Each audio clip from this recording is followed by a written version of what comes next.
Hello everybody. Can you get these curtains back here? I lost my phone. It's one of those things when you're staying at home, you can actually lose your phone. So apologize for the several minutes late. Today, what we're gonna go over is, let me see. We're gonna go over the new colors. I was asked about the new colors, so we're gonna go over the new colors. Hold on just a second, let me fix this.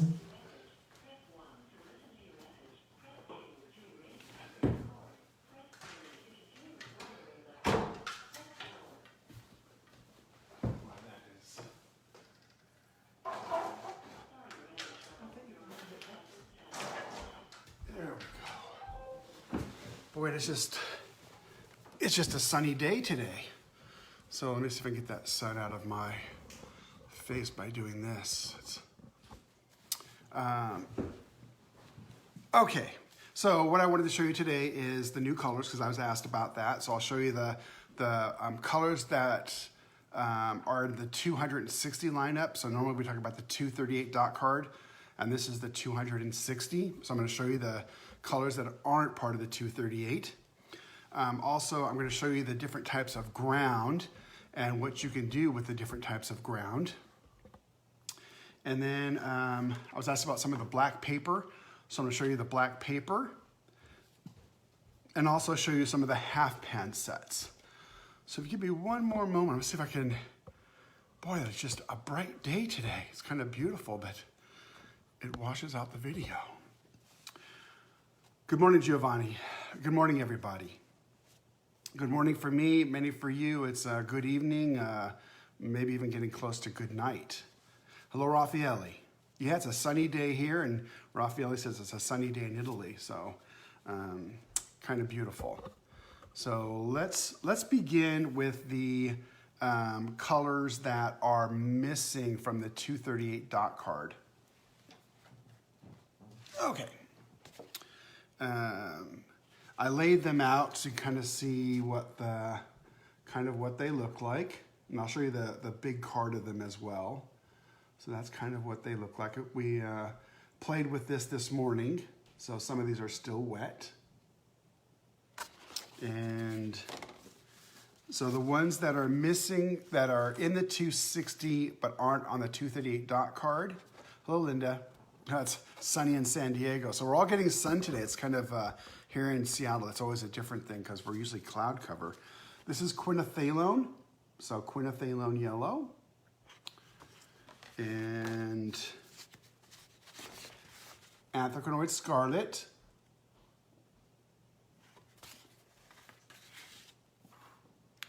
Phthalo blue turquoise.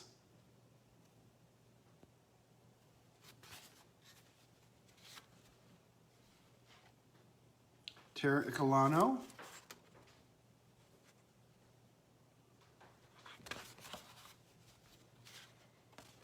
Gray titanium.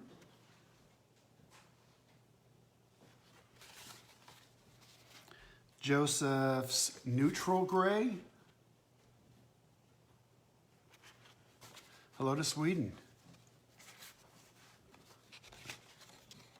Joseph's warm gray.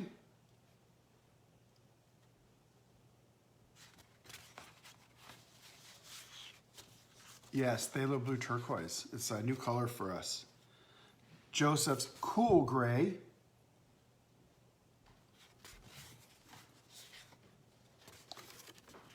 Jane's gray. Hello, Turin. Alvaro's fresco. So Alvaro Castanet, Alvaro's fresco. Cold. Alvaro's caliente. Alvaro's warm. Duochrome green pearl.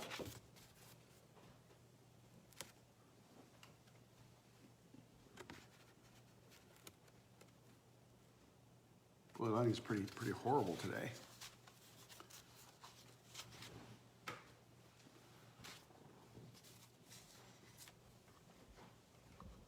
Okay. Interference red.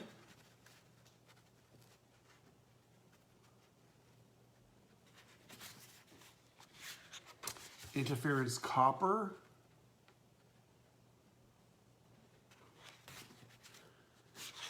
duochrome violet,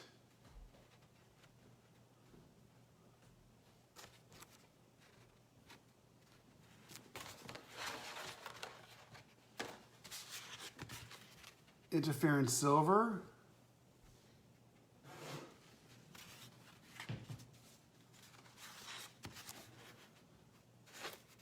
iridescent goldstone,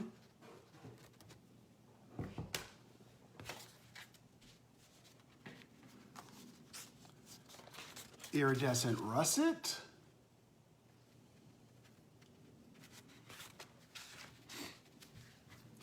this is a Primatech that's missing, which is the purpurite, high granulation, the Kingman green turquoise,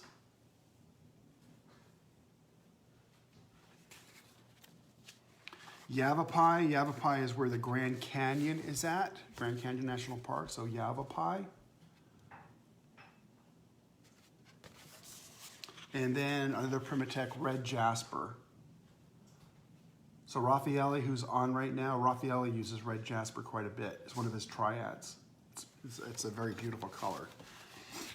So let me show you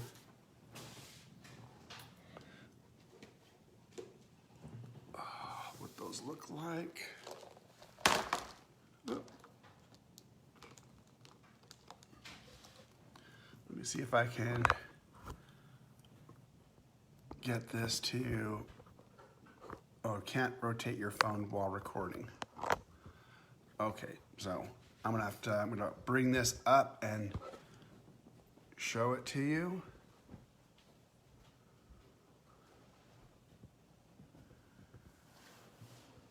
So you can see these are all the colors that are not in the 238.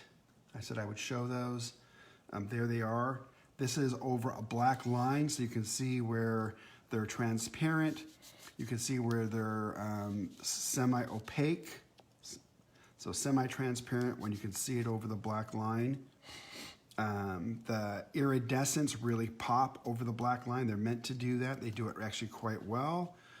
This is purpurite, which is a Primatech. So you can see that the iridescence, the luminescent colors pop over black very well, which is what they do. It's the mica. And then these are the other colors. You can see where they're semi-opaque all the way to transparent. I'll take a picture of this and then post it online so you can actually take time to look at it. Okay, hopefully that didn't get everybody seasick.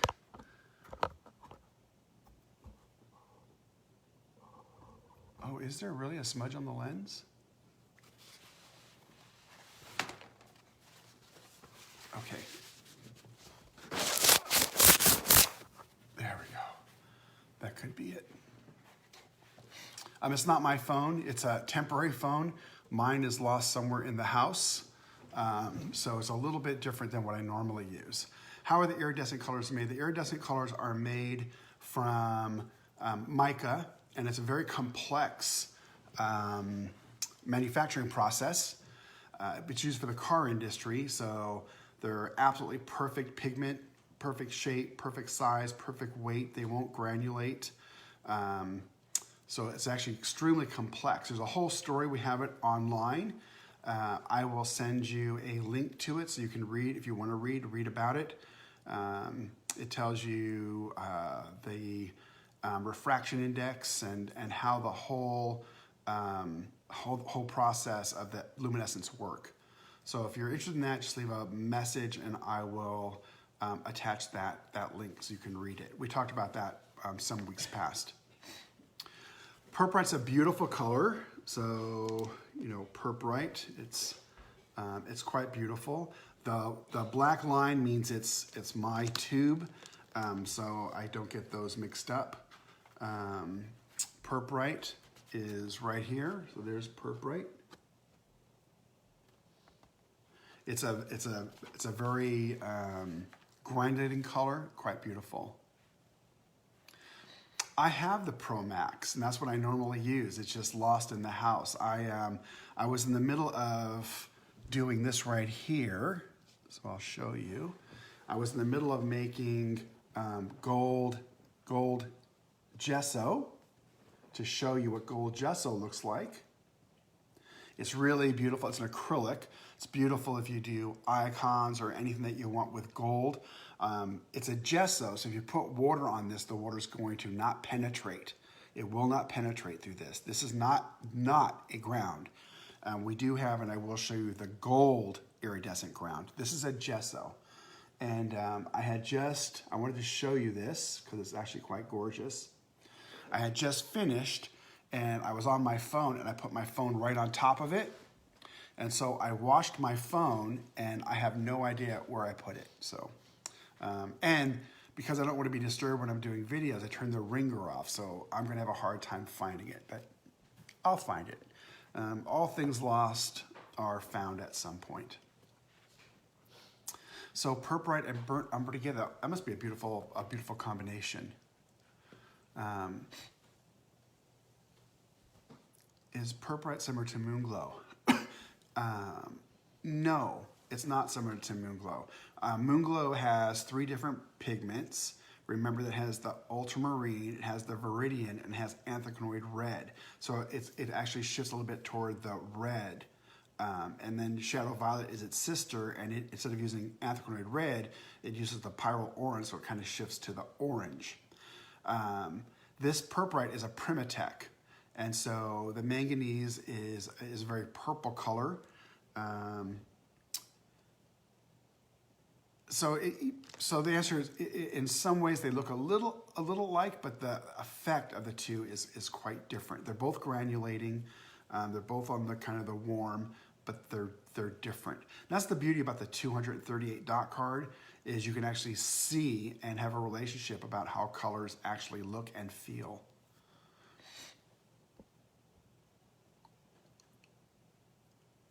Yeah, it's much more purple, Connie. Yes.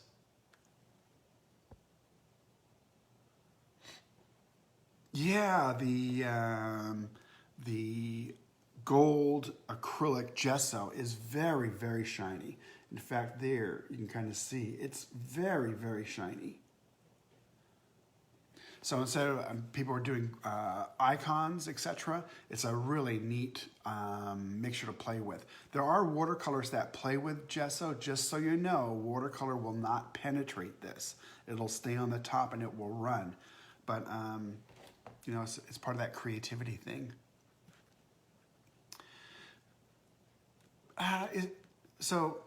It's really, let me, can you find Moonglow and Shadow Violet? I'll show people. I'm going to pull the large cards and show you.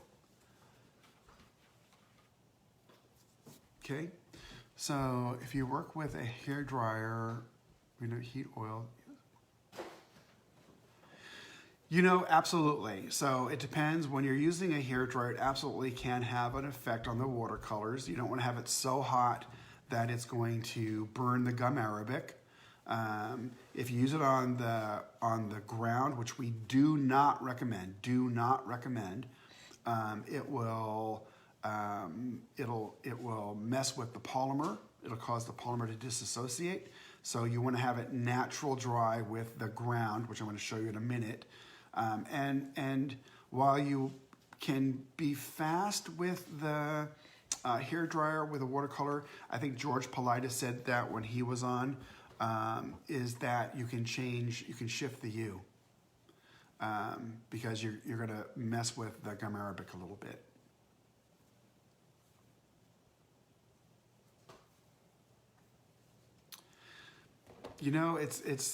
What a color looks like and how it behaves is all about the particle size of the pigment, about its, not just its size, but its shape, its weight, etc. And that can vary from it varies with every color, and it can vary with shades within a color.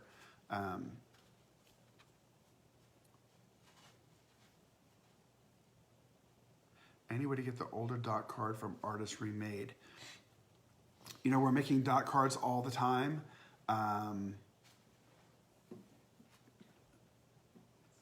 Victoria, I owe you a video, which I'll get to you today. Thank you for watching.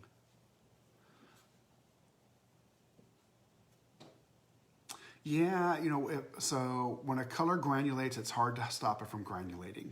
And it would be trying to choose another color which is similar that doesn't have that characteristic. Let me see if I can move this to get the glare out of this camera phone. How about right there?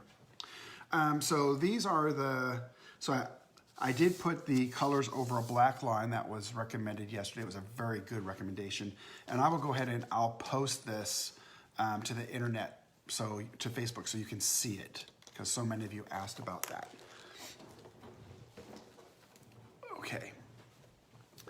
So next what I wanted to show you is the watercolor ground. So yesterday we went over one more time how to read a color chart. I don't know if any of you are still interested in that. If you are, say so in the feed. And if it's one or two, I'll see how I can go over it with you individually. But if it's quite a few of you, I'll show you one more time how to read it. It's because it's just an excellent tool. Hello, Victoria.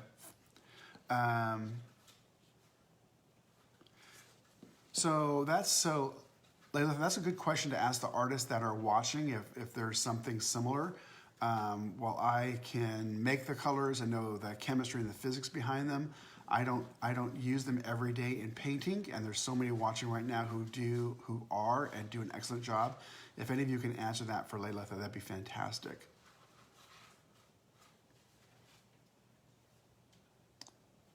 John, let me look that one up, and I'll get back to you offline.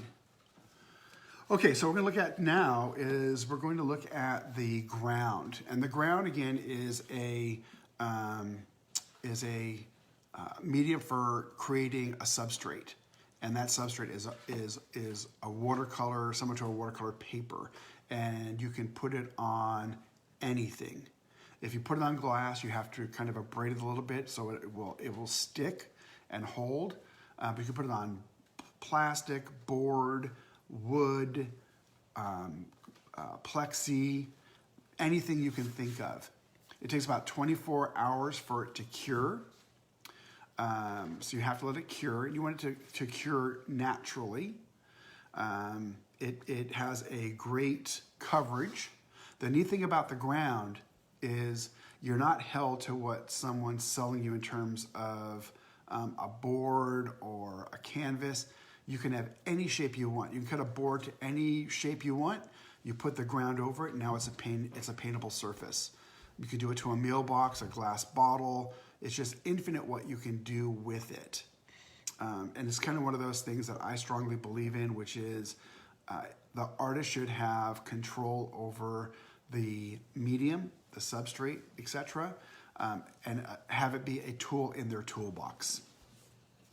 So let me show you some examples.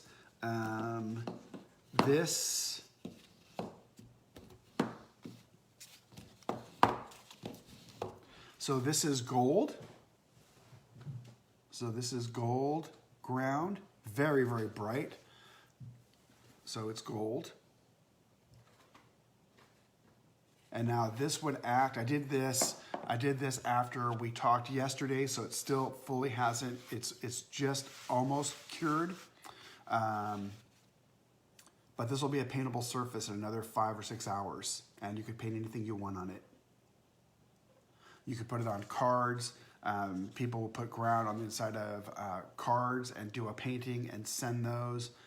They'll use a stamp and rubber stamp and then paint in the rubber stamp. So pretty much infinite what you can do with them. This one right here is pearlescent. So pearlescent, a little bit difficult to show you, but it's a very shimmery color. So it's pearlescent.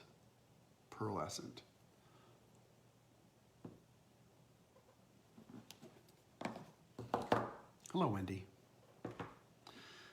This one is titanium white. And on the, no, yeah. This one is titanium white. And what I did on the titanium white, I didn't really do it. I have somebody that helps me do this, so got to be truth in advertising here. Did one where it's rough. So I don't know if you can see that. Yeah, you can see it.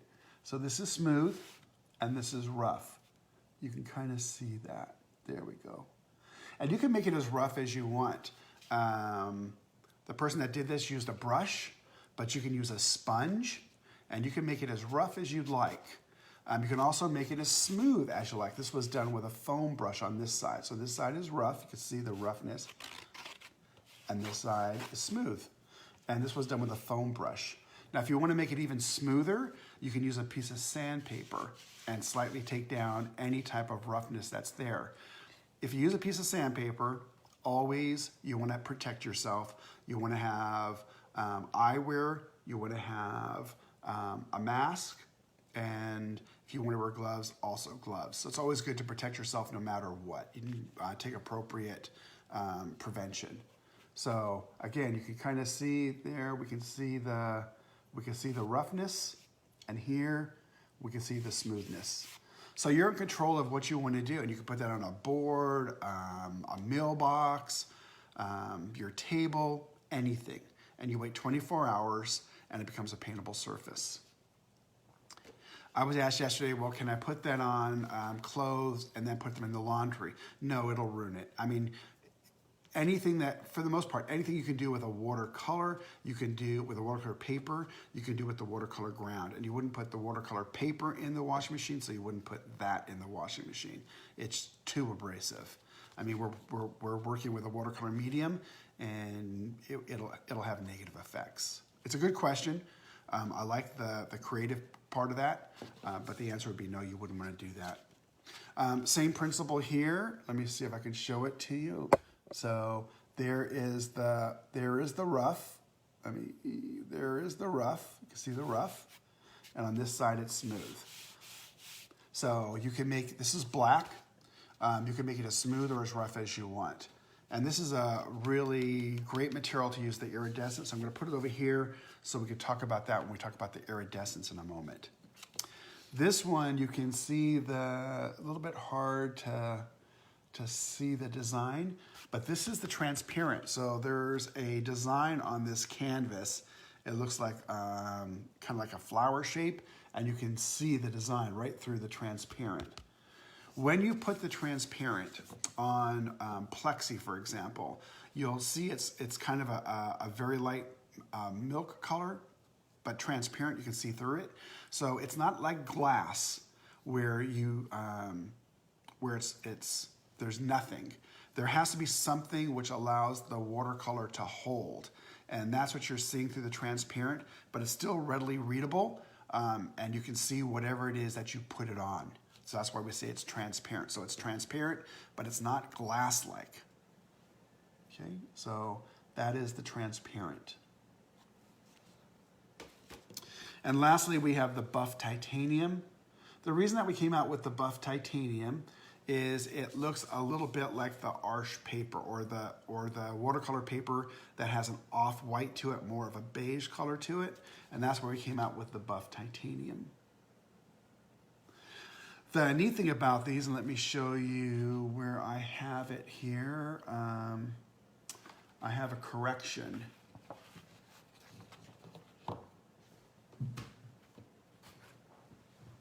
Oh, let me see here. Okay. So I took some of our old swatches. For example, this is Minnesota Pipestone. And this is Pyro Orange. And if you made a mistake, you could take the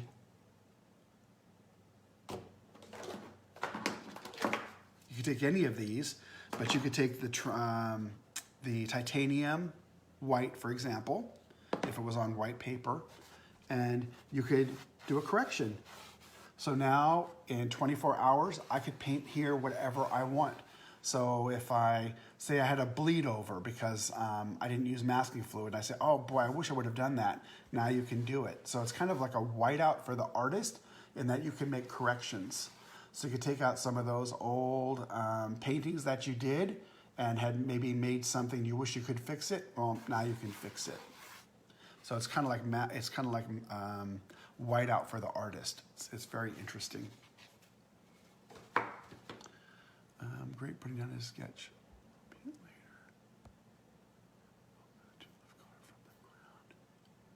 Yes, so can you lift paint from the ground like you can a watercolor paper?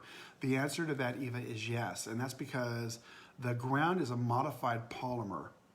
And once it's fully cured, 24 hours, at least 24 hours, given how thick of a layer you put, once it's fully cured, that polymer grabs onto itself and you can no longer, water will no longer interplay with it. While the ground is still wet, you can clean your brushes, etc. with it, easy. Once it's fully cured, it does not move any longer. It is permeable to water. It is permeable to water, but it won't come off with water. So in that way, it behaves just like watercolor paper. So the answer, long answer to your question is, or short answer is yes. You could absolutely do anything with it that you can do with watercolor paper. So you could lift it off. Good question. Thank you for asking that. Can you use it for highlights, example, instead of a white gouache? Remember, it's not a watercolor. It's a modified polymer that acts as a watercolor substrate. So no, I don't think I would use it in that way. I did have one other thing I wanted to show you with it. And I have a whole desk of things, so sometimes it's hard to find. I have it where I've mixed it and tinted. Here we go. Because we talked about this last time. Could we see granulation? So you can see with the watercolor ground anything that you can see with a watercolor paper. So if you're using colors that granulate, and you can see that granulation on a watercolor paper, you'd be able to see that on a watercolor ground. So remember when we talk about granulation, that granulating colors always granulate. It doesn't matter whether it's a hot pressed paper, i.e. smooth, or a cold pressed paper, rough. If it's rough, it's going to follow those little valleys like a river. If it's a hot press, then it's going to look like a raindrop. So it's going to go out more in a circular pattern, versus with cold press, it's going to follow the valley of the paper. But granulation is granulation. So will it work on the ground? Yes, it will. And if you make it smooth, it's going to behave like smooth. And if you make it rough, it's going to behave like rough. So again, very good question. Of course I can. So here is one. There's 6 colors. So this is the buff titanium. It's in 4 ounce, so 4 ounces. This is the transparent. Black, which we'll talk about one more time, the black. This is the gold. It's beautiful. Iridescent gold. This is pearlescent. Pearlescent is shimmer, so pearlescent. And then this one is the titanium white. Titanium white. We have some of these, we have all of these obviously in 4 ounces because that's what I've shown you. And we do have some of them in the larger size, which is the 16. So there's a 4 and there's a 16. Okay? Thank you for asking that. Can you use 2 of the colors of ground on one canvas side by side? Absolutely. Yes. I don't think you'd want to mix them. That's not going to give you the result that you want, but you can always play with that because they're both polymers. But absolutely can do. You can actually use them side by side. You're very welcome with you. Can you open the gold and show us? Of course. I'm going to open both the gold ground and I'll open the gold acrylic. And hope I don't pour this on myself. So,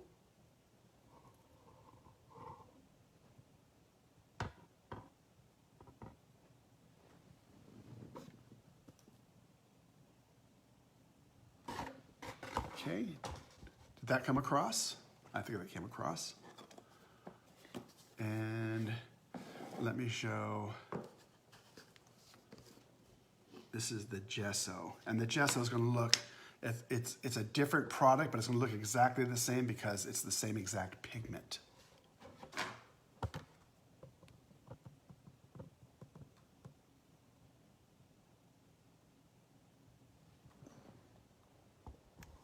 Yeah, it looks delicious. I wouldn't eat it, but yeah, you're right. It does look really, really good. I can't see the name. Late, is this water? Yes, these are, so Ang, these are the 6 watercolor grounds.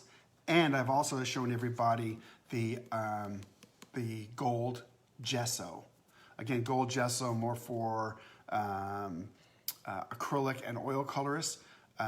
There are watercolors that use it, but your watercolor is not going to penetrate with the gesso. It will penetrate with the ground because those are will make a watercolor substrate.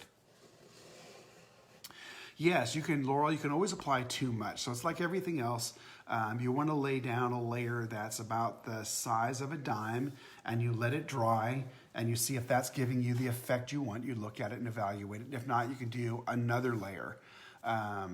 So if you're having something which is very porous, it might take 1, 2, or 3 layers. For example, unprimed canvas. Primed canvas will take about 1 layer because it's already been primed. Unprimed, where it's very porous, it might take several.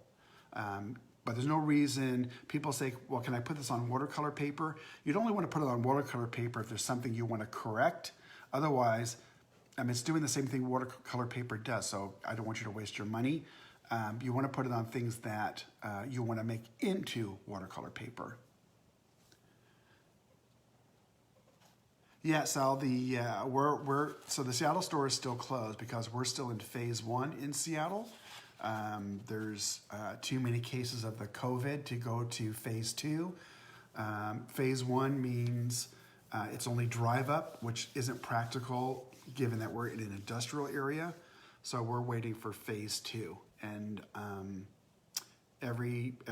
about every Wednesday and Friday, the governor comes on, and he hasn't moved to phase 2 in King County. I think it's only Snohomish.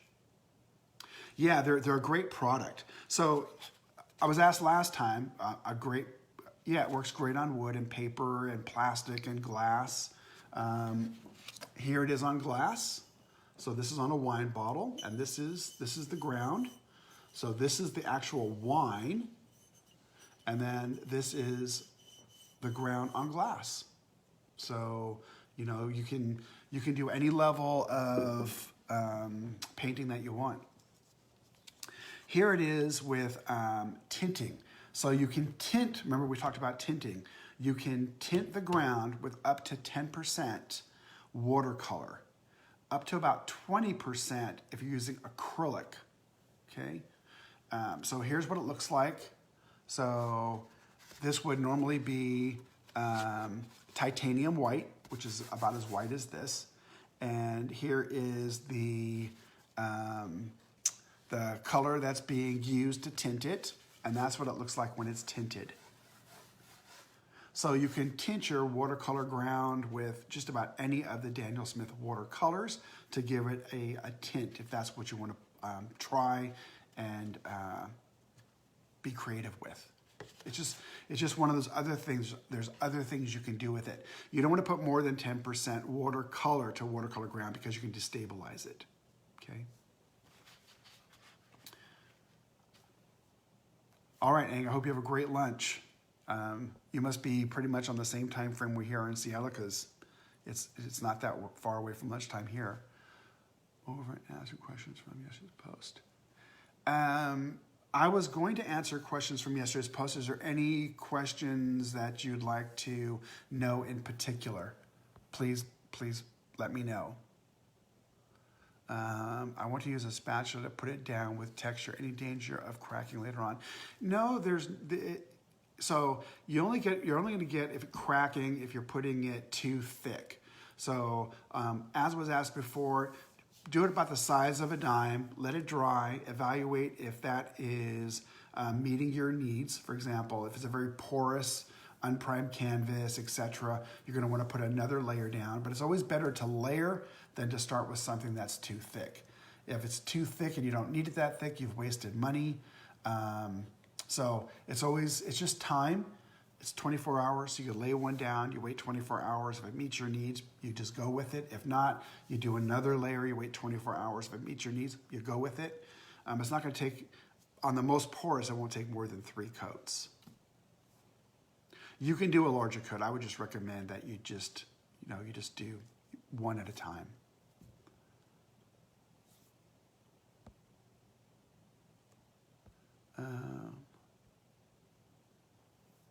Okay, so what I'll do toward the end, for those that don't want to stay on, I will go over the color chart because I think it's a wonderful thing for you to know. And if you missed it yesterday, I'll go ahead and show it again today. It only takes a couple of minutes, but I'll do it at the end. So if you've already seen it, once I go into the color chart, then you can sign off if you want or watch it one more time.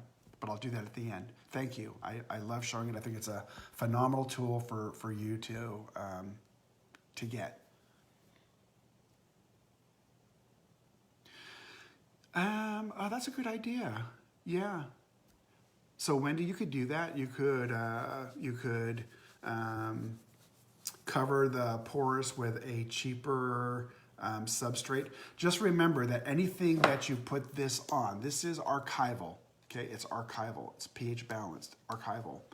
If you put it on top of something, for example, cardboard, which is acidic, this will be pH neutral. It doesn't mean that the cardboard will be pH neutral. The cardboard or the thing you're putting it on will be whatever it is. This just says anything above that will be pH neutral. So if I put this on glass, glass is not an issue, so both the ground and the glass, no problem. If I put this being ground onto cardboard, my painting that's on top of this will be on a non-acidic pH neutral substrate. However, what's below it, if it's cardboard, cardboard's cardboard. This will not change the cardboard. Okay, I hope that makes sense. So anything you put this on, the painting above it will be it's non-acidic, it's pH neutral. You always have to watch out what your substrate is. The Muséum d'Orsay in France has that issue because a lot of early watercolors, for example, used acidic substrates, and that museum, they're just masters at preservations. Phenomenal. What they do is just phenomenal. But that has been an issue in the past. Are the grounds in Moscow? So Misha, believe they're there. If not, they have access to them.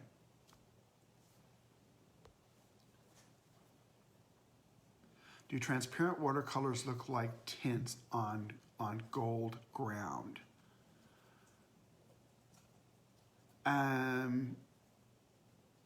So it would be as though you put a transparent over gold. It would have the same effect.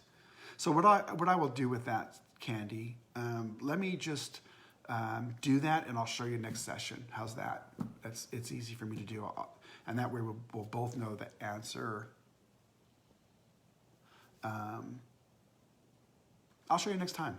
How's that? Yes, you could actually absolutely put the ground over wood panels. The rationale we had here is you can create your own wood panels for pennies. Buying a 4x8 piece of plywood and then creating an infinite number of panels and an infinite number of shapes. Because not everything that you do as an artist is square. Sometimes you want a piece of wood and you want it to be long or you want it to be slanted. This gives you the creativity and the ability to put watercolor on anything. So yes, it would absolutely work on panels. Absolutely.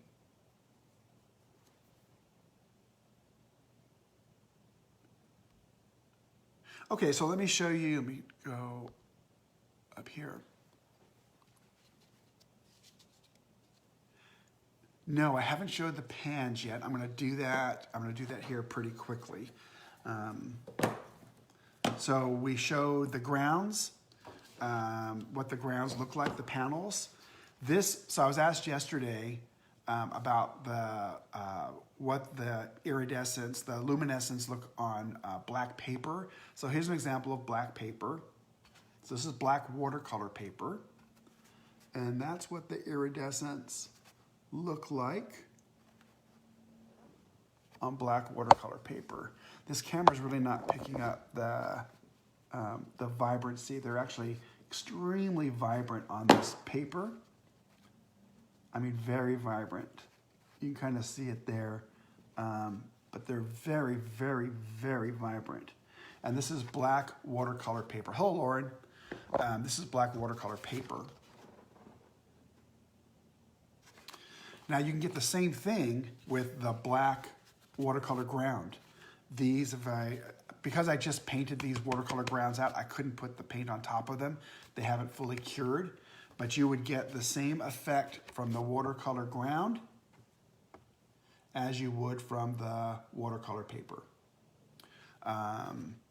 Way less expensive and many more types of application with the watercolor ground. And sometimes it's good to play with. It's good to play with both. But you wanted to know what they looked out on black watercolor paper, and that's black watercolor paper. They really pop.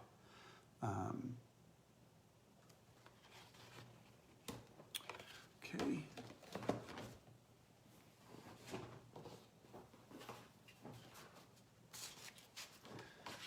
One of the questions yesterday was also concerned the 2 dot sets that we sell. These are in stores. Look like mice. They kind of do look like mice. So we have 2 sets, and one's called the watercolor graffiti. Confetti. Watercolor confetti.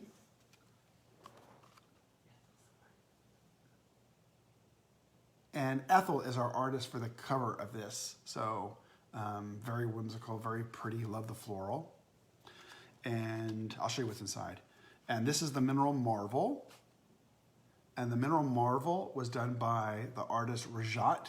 So Rajat is from India and Ethel is from Philippines. Both wonderful artists. I just talked to Rajat last night and did his in the artist studio. A wonderful man. And so inside these boxes, you find nine little cards with 4 dots each. These dots are bigger than normal dots. So here's a normal dot. And the normal dot will easily allow you to do a small painting, these right here. These are very large dots. They start out about the size of a dime and then they dehydrate. So lots of paint on the cards. And the thing that we wanted there is people could buy these and travel with them and try the colors, etc. So in each box, my hands are big, so I'm going to destroy this little box. There we go. Inside the box, each one, you will find 9 cards, 9 of them. And on the back, there's, if you wanted to play, there's already images there. So for someone like me, there's little sayings, there's images. So if I was in the airport, I could play with these. Easy to go through TSA or security because it's dried. Just as a side note, you can use any of your Daniel Smith paints, make your own dot cards, and bring them anywhere in travel. You're almost never stopped. I would say never, but let's just say almost never, because they're dried and you can re-wet them while you're waiting in the airport because they easily re-wet very, very, very quickly. So these are the two sets I talked about yesterday and you were interested in seeing, so I wanted to make sure I brought those and showed you. Again, one is Mineral Marvels, and the Mineral Marvels are more of the granulating colors. So a lot of the Primitex in the Mineral Marvels. And then in the Confetti, it's just the fun colors that allow you to do florals and things of that nature. So those are the two sets that are on sale. Okay. So the next thing that you had asked about, I wanted to show you. Let me see if there's any questions for me. Well, thank you, Colleen. I love those cards too. Okay. Let me show you the pan sets. So we have several pan sets, and all of our pans, these are half pans. Right now we're only making half pans. And the half pans are naturally dried. So I want to show you that. So quickly, one of the questions that was asked a little while ago is Moon Glow, Shadow Violet, and Purpurite. So let me show you all three. So Moon Glow, Shadow Violet, Purpurite. And let me show you the Purpurite and the Moon Glow.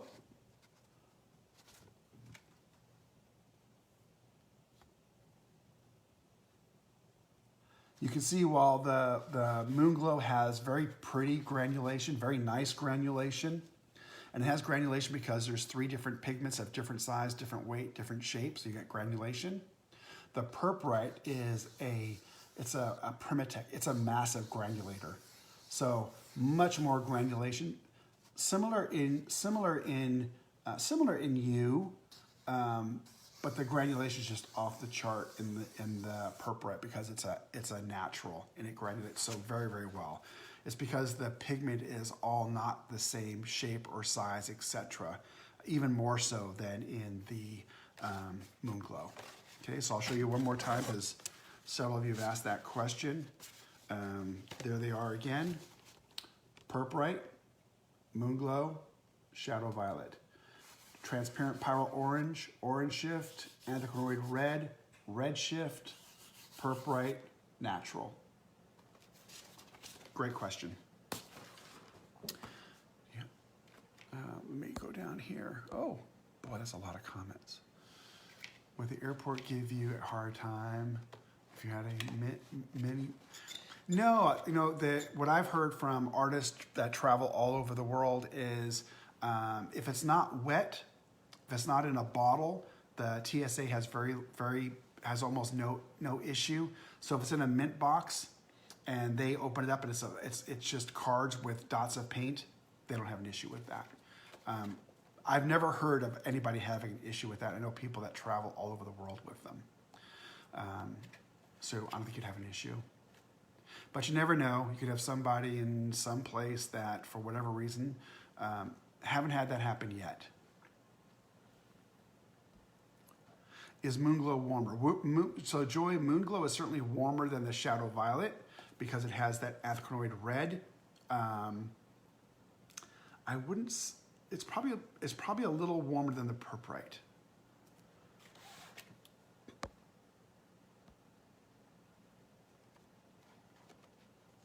Okay, so Mary's traveled with them and she hasn't had an issue. That's always good to hear. So the Primitex series behaves extremely well with gum arabic. Gum arabic is, with the Primitex, Primitex are very heavy. I mean, they're very, very, very heavy. I wish we had sense of vision so I could actually have you understand how heavy they are through the video, which is impossible. But the hematite, for example, very heavy. It's almost like an iron rock. And a lot of the other minerals, because they're crystals, they lay very tightly with each other. So depending on where the product goes in the world, you can have gum arabic come to the top, and all you want to do is you squeeze the gum arabic and get rid of it, if that does happen. But that can happen with very, very heavy pigment. But the gum arabic itself behaves very, very well with the Primatex. With the luminescent, again, the mica can pack quite tightly, so you just want to give that a couple more seconds or a little bit more time to come apart. Lauren McCracken, who has been on the site today, wakes up his paints with warm water, is one of the things he discusses in his in the artist studio. If you haven't seen that, they're all wonderful to watch and get insights from artists. So thank you for asking that question. Yeah, I think so long as you don't have tubes, there's really not an issue. Because even when you say watercolors, some people at the TSA will understand that quite quickly. Oh, I understand watercolors, da, da, da, and then others don't. And it's a hard job to understand everything, so I understand.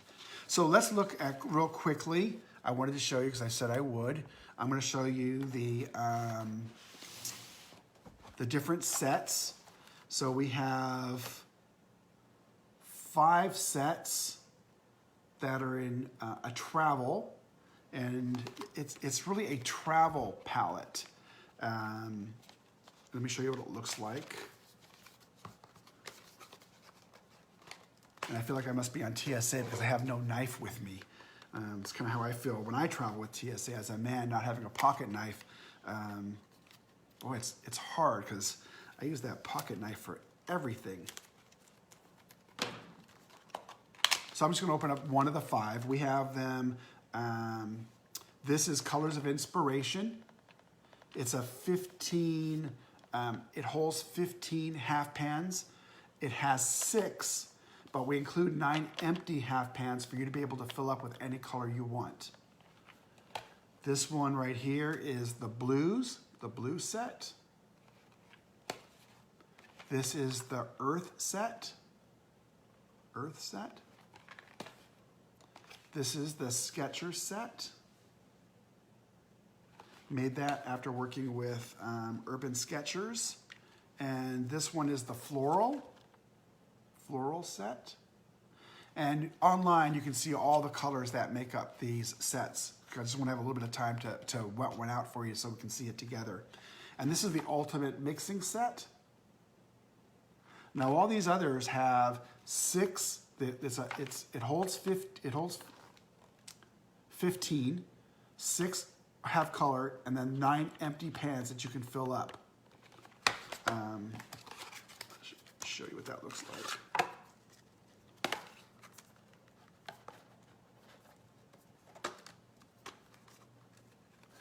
So inside, there's 6 full half pans, and then we include the empty half pan that you could fill up with your favorite Daniel Smith color and put it back in yourself, like that. Okay.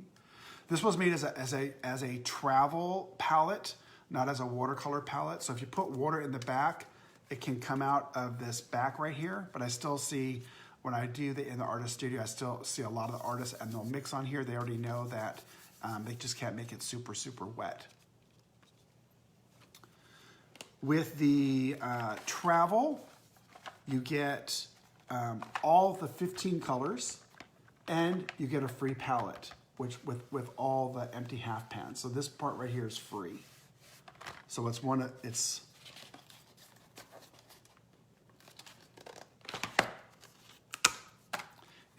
these with 15 half pans for free inside of this that also has one that has the 15 colors.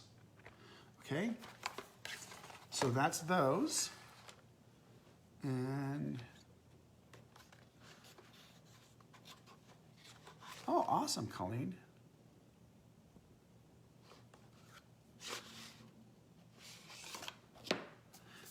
This is the, so here we have 3 metals. This is the 24, so 24 colors, and you get a free 24 color palette with all of the half pans empty. So you get both of these. You get this one for free, and this one right here has 24 colors. So inside the box, when you open it, this is what's inside the box. You get the 24 colors and a bonus. This is the bonus. Inside the bonus is the 24 half pans that you can fill yourself. And the 24 full. So you open it up, has what colors are inside of it. So it has the colors and about the colors. And then it has the colors. And we're gonna play with this one in a second. I'm gonna just quickly get some of the colors wet and show you what they look like. So question is there any difference between the colors as a pan and the color as a tube and the color as a stick? And there's no difference. They're exactly all the same pigment. With the pans, we've just removed the moisture. Oh, that's a good question. That's a good thing to show you, because I could ask this. Let me see if I can pop one of these out.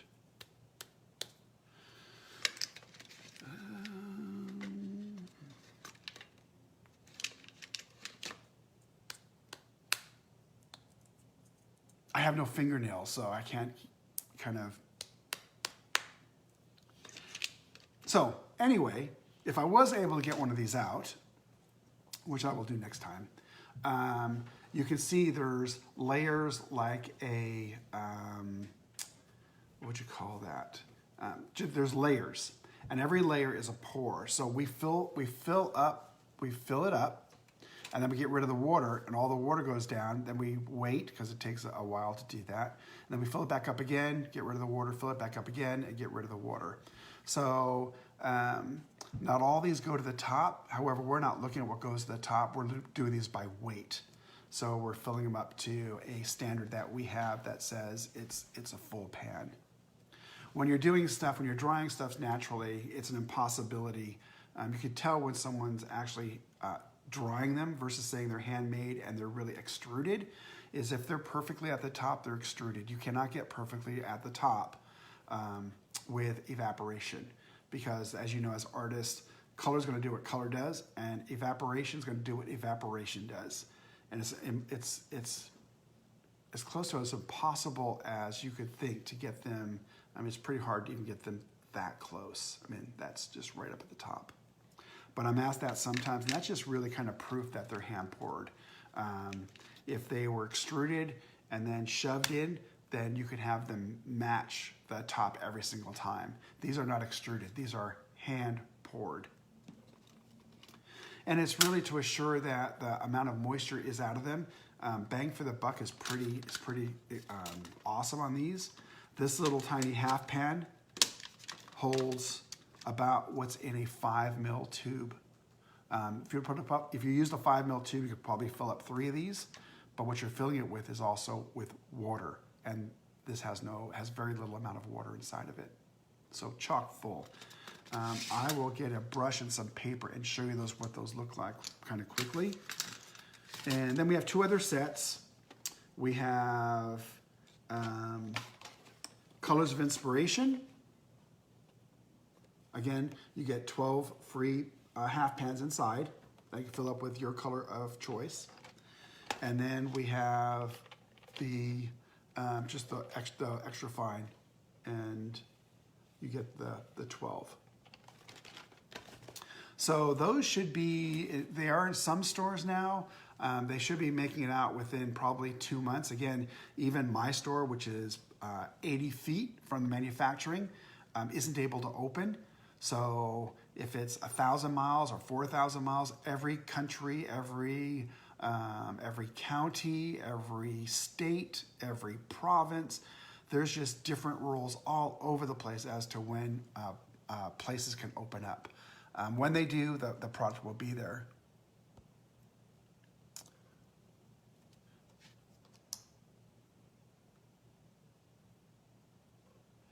No, Melody, all the pans, so we do it by weight. And all the pans are filled as close to the top as we can, but we have a weight standard. So sometimes you'll see maybe a divot. It doesn't mean that hasn't, oh, that one opened up, I could show you. So you can see that one has a slight, I don't know if I can show you, has a slight divot. And yet it has, it's been filled to the top multiple times, and it has the paint that, by weight, that we want to have inside of it. It's what we talk about all the time. How these and the shape of these, if you're pouring them, is all about the pigment. If you extrude them, it's different because you're just pressing them in place. This is natural. So, and let me show you the side. And I don't know if you're gonna be able to see this. I'll try to show it to you. There we go, right there maybe. You can see this one has 3 layers to it. So this particular color's had 3 pores. Some colors, quinacridone, can have 4, 5, and 6 pores. And again, it's getting to a weight standard that we have for each color. But all colors behave differently because all colors have different pigments. Some pigments are very heavy, as one of the viewers had asked about, and some are very, very light. Quinacridones are very light. Primatex are very heavy. So let me get a wet brush and show you what these look like. And then I'll finish off really quickly by going over how to read a color chart for those that want to stay tuned. I don't have the brush with me, I don't think. Pretty sure I don't. Well, if I can't get a brush, I'll use my finger. Okay, that's fine. Okay, so I'm going to use this probably inappropriate brush for watercolor, but I just want to show you some of the colors. Oh yeah. Okay, so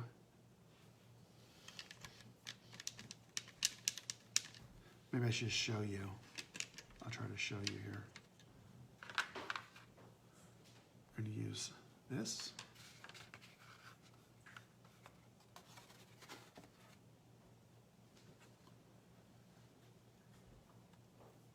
So it's just about as instant can be. Let me show you another one. You can watch the whole thing. So here's the dry half pan.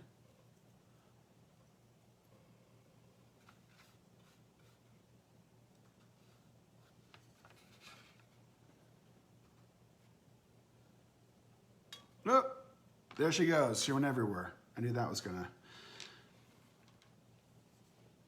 Let me show you another one. So they instantly wet out. I mean, instantly wet out.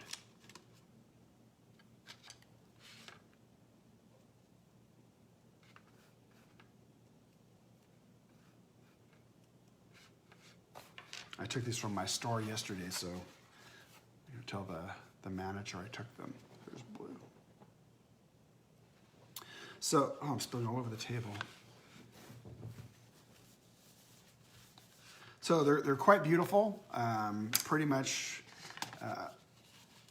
very mixable.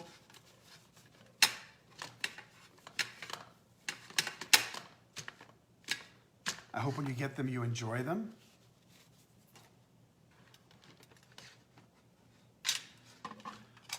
All right.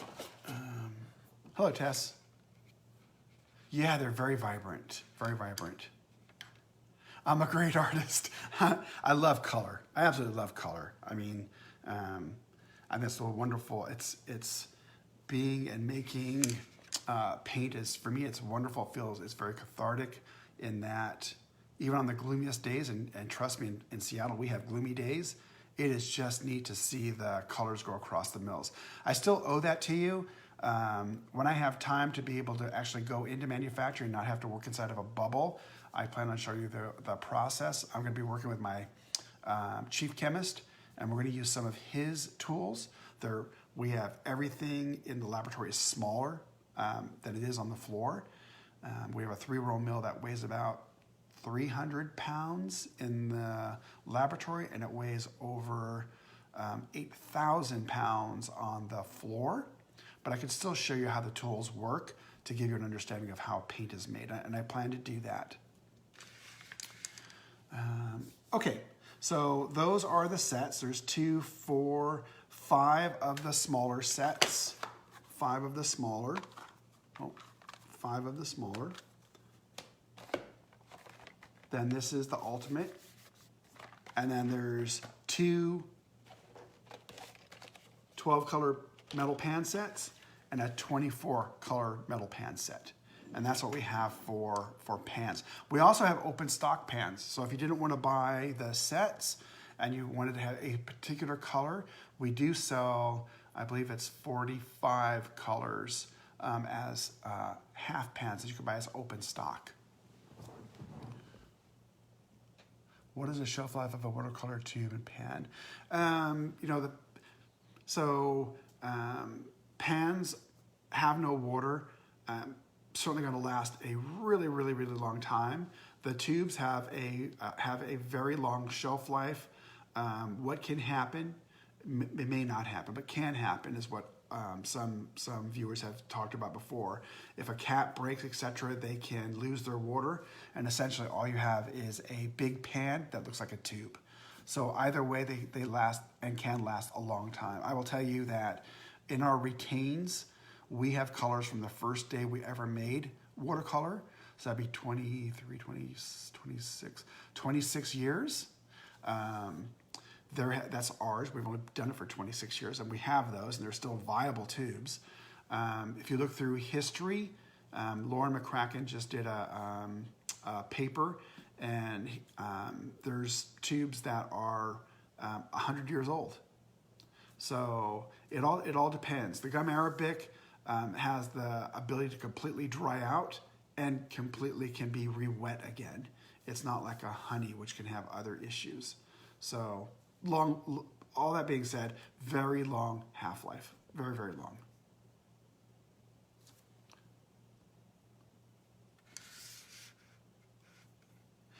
Yeah, I think the one thing about the gray days in Seattle, Anna, is it allows us to look forward to the bright days.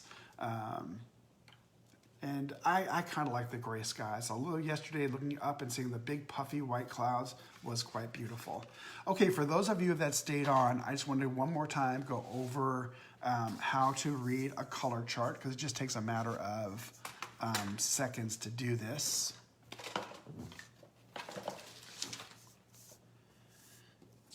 And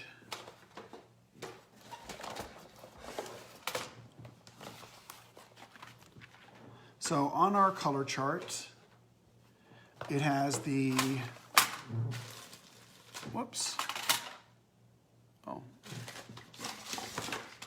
can I see a color chart? Okay, for every color, and I'll show you on the dot card right here, for every color, it has these characteristics right here. And the way that we read a color chart, and this is on the color chart itself, is we read it from left to right. We read it from left to right. The first number, Roman numeral, is for light fastness. And a 1 means very light fast, 100 plus years. If that were a 2, it'd mean 100 years. If that were a 3, you can look here, and a 3 is for 50 to 70 years. And a 4 is 15 to 20 years. Okay, that's fugitive. 15 to 20 years is called fugitive. So that's the first thing you would see on the color chart. The second thing you would see right here, this number, is for staining. If it's a 1, it means it's non-staining, i.e. you can lift it off the paper. If it's a 2, it's slightly staining, so you'll see a little bit of a mark. If it's a 3, you'll see more of the color, and 4 means you cannot remove it, okay? 4 is fully staining, a 1 is non-staining. And the other two numbers are how much staining there'll be. 2, a little bit, 3, a little more, 4, fully staining. The next one, which is a Y, means yes or no to granulation. If a color granulates, then it's going to always granulate. And it can give that characteristic to another color which is non-granulating. So if you have, thank you, Vanu, if you have a, so Misha, who does realistic paintings, he doesn't necessarily always want granulating. So if he's doing a car, he doesn't want granulating. So he would look and he would only pick colors that are non-granulating, or no, for no granulation. There are other artists that do, for George Politis, for example, and he does a lot. He does all types of paintings, portraits, etc. He's a beautiful artist. If he's doing hydraulic systems or old farm equipment, then he's going to look for yes, because he's going to want granulation. So it allows you to choose whether you want granulation or don't want granulation. And the last one is for opacity. And opacity is how much you can layer. Once you do an opaque, you're kind of done your story. If you want to do lots of layers, then you're going to want to use a transparent, because you can do many layers. You can do glazing with transparents. If you use a semi-transparent, then you can mix probably 2 or 3 colors. You start mixing more than that, you get mud, okay? So what this allows you to do is, over a cup of coffee, you can decide what colors you want to use. It's just a great tool in your toolbox where you make the decision on what it is you want to see. If we wanted to lift a certain color up to put some other color in its place, then the characteristic that we'd be looking for is staining.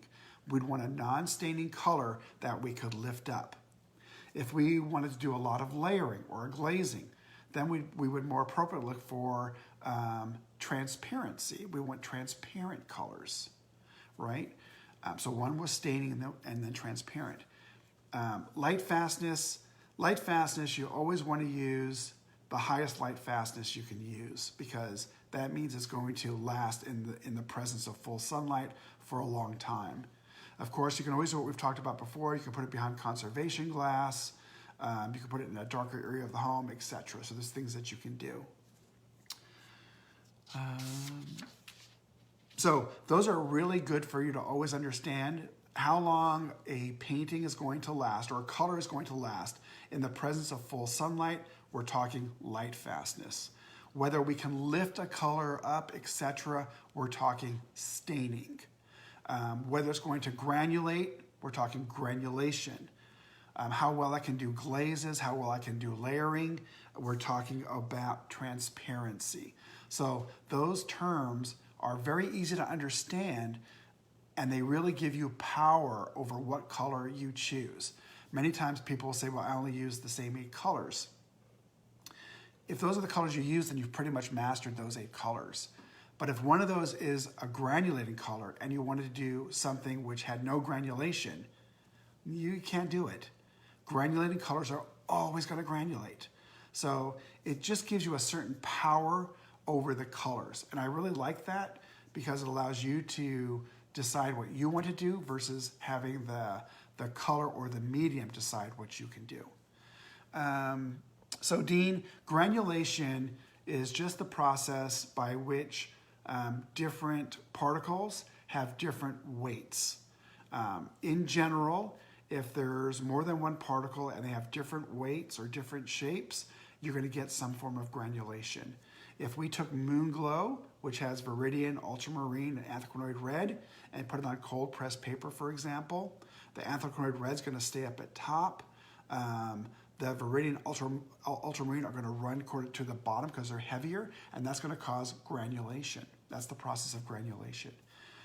The only one that defies that for the most part is lunar black, because it's a synthetic and all the particles are the same size, are the same weight, are the same shape, and it's just because the chemistry of it. It's because the particles are so big and don't want to be around each other.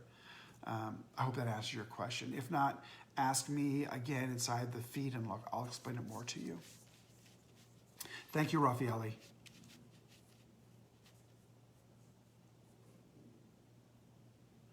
Yeah, Amisha, a good place to always start with Daniel Smith. With Daniel Smith is the color chart, because the color chart will tell you whether something is staining, and to the level that it's staining, it'll tell you whether, and the staining is going to give you the lifting. You're correct, but it'll tell you the interplay of those different variables. So it'll give you a really good idea of what to use and what not to use on a particular color. And when I've done in the artist studio, I know the majority, if not all, of the artists do color interactions, color play before they ever go to their painting, which sounds like what you're doing too, learning about the colors before you ever go to your painting. Okay, everybody. Thank you so very, very much, Turin. Thank you. Thank you, all of you, for watching. Thank you for coming back. I love your questions. I try to set up scenarios to answer as many questions as I can. They're wonderful. Please ask me the questions, and I will get back to you with an answer. Thank you for watching. I wish all of you and your families health and safety, and I look forward to seeing you next time. Thank you all very, very much. Good afternoon in some places and good evening in other places. Bye-bye, everybody.